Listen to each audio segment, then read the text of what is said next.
Hello， 我是叮咚。很多人问我在 IG 上怎么拍出可爱又有质感的小朋友照片。今天就让我用最新的 Sony Xperia One Mark V 来示范几个小技巧。现在的爸妈已经很忙，想分享照片到社群，又不想花时间后置。Xperia One Mark V 这次内建来自于 Alpha 相机的 Creative Look 创意外观，有6种不同的滤镜风格，不用再多花时间调色，就可以拍出像专业摄影师一样的超有质感美照。我自己最喜欢的是 FL， 之前在 Sony Alpha 7 Mark IV 拍照就很喜欢这个色调。FL 的特色就是整体色彩没有这么饱和，但在蓝色跟绿色的发色会特别好看。我拍摄的 IG 风格照片会加强蓝绿色调的呈现，这样的照片很有日式的空气感。如果想让照片看起来更具生活感，可以在玩乐的过程中引导小孩对镜头进行互动。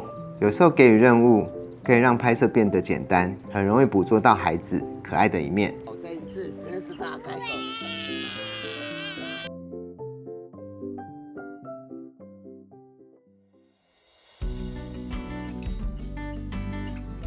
我自己相机是 Sony Alpha 7 Mark IV， 喜欢以 S 心痛拍摄，因此这次 Xperia One Mark V 增加了 S 心痛 for Mobile， 让我感觉相当熟悉。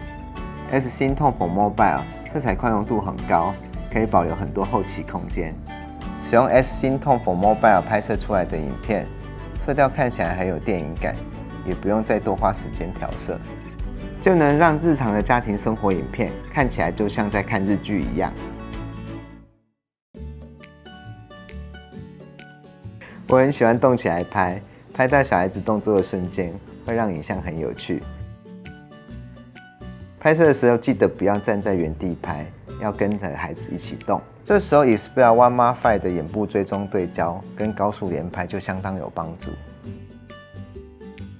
让照片更具有生活感的方法，除了动起来拍以外，偶尔也可以拍拍局部，改变看世界的角度。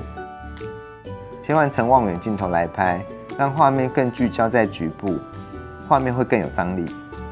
拍摄风景的时候，可以试着让大景留白，让孩子小小的，照片会更有故事性。最后，因为手机够轻巧，记得多尝试各种角度，拍出有趣的照片。以上就是我想跟大家分享的家庭写真小技巧，希望大家把可爱定格，让拍照回到生活里。